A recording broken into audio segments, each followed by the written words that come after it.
farm. So bumili ako ng 3 pirasong durian na seedling at 2 lansones.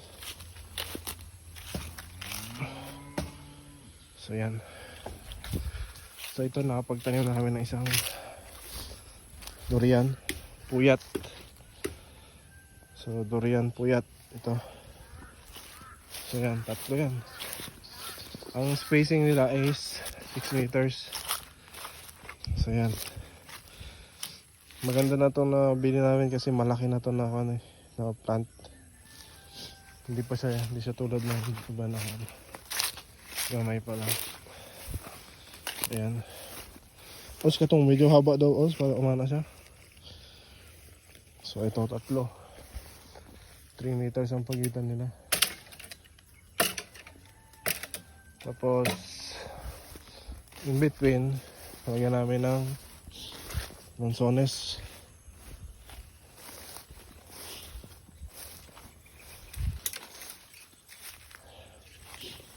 So medyo nakakon siya pero goods to ako.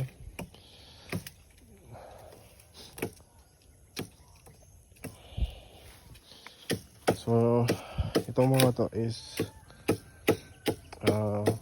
puyat. Yan ang master planter. Yan lang.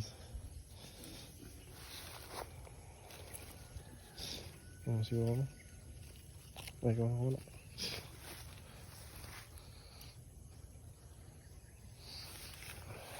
So, parang hindi siya steady lang siya. So ngayon, tatayam na ito isa.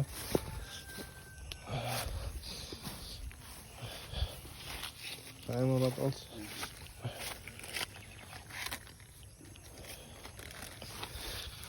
Ay.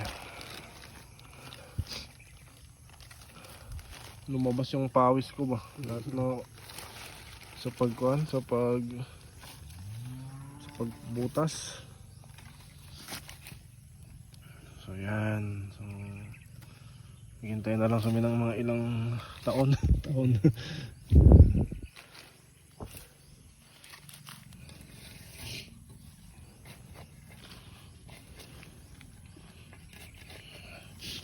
So yan. Medyo malaki na rin ito. Ano to kasi? Malaki na siya na durian. So nice. Variety niya is longkong. Yung masarap na variety daw ng lansones.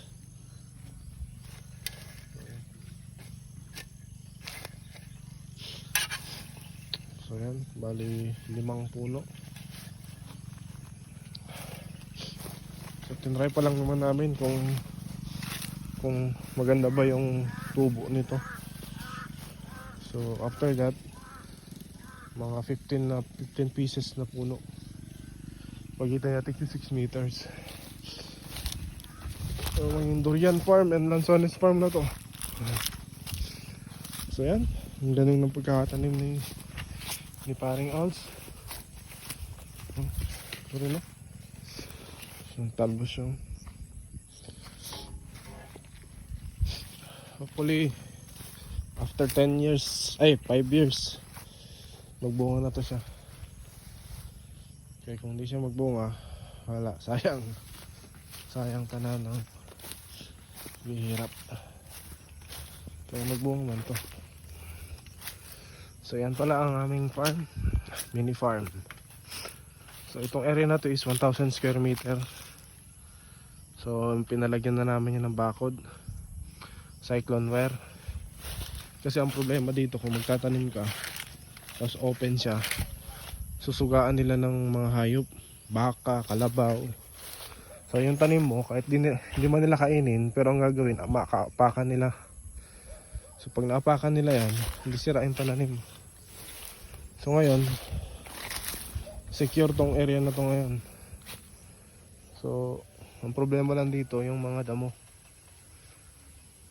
Paano aayusin ng mga damo. So yan. Ang halaga ngayon ng seedlings is ito kasi malaki na to eh. Nabili namin ng 150 isa. Pero yung maliliit pa lang na seedlings na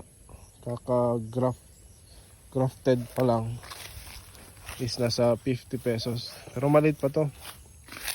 Unlike ito, sabi nung binilihan namin is pwede na raw tumagal sa init. So hopefully tumagal siya sa init na. Pero ngayon naman is tag-ulan. So hindi man siguro problema. Pero yun lang, at least mas safe siyang. So ang bilis lang, almost 30 minutes lang namin. Wala pang isang oras, tanim na namin yung 5. Hopefully sa susunod na araw start na naman ng Ols, meron ditong wala, halata. Ano sa ako ano eh? Ama ba? I-check daw dito Ols sa kuan. Sa lagayan na to. So ayan po mga kaibigan. At ito requested na nakita baka makita ulit. Ako papanoorin nila dito eh. So ayan naga oh. Kahit may sakit ako. Hindi man may sakit. So isa.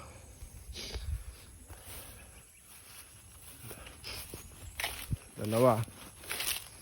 So mga durian yan. Tatlo. So tatlong durian. Ito naman yung lansones. Sabi mo gusto mo lansones. Ayan na. Maganda na yung tayo niya. Tapos nandito yung isa.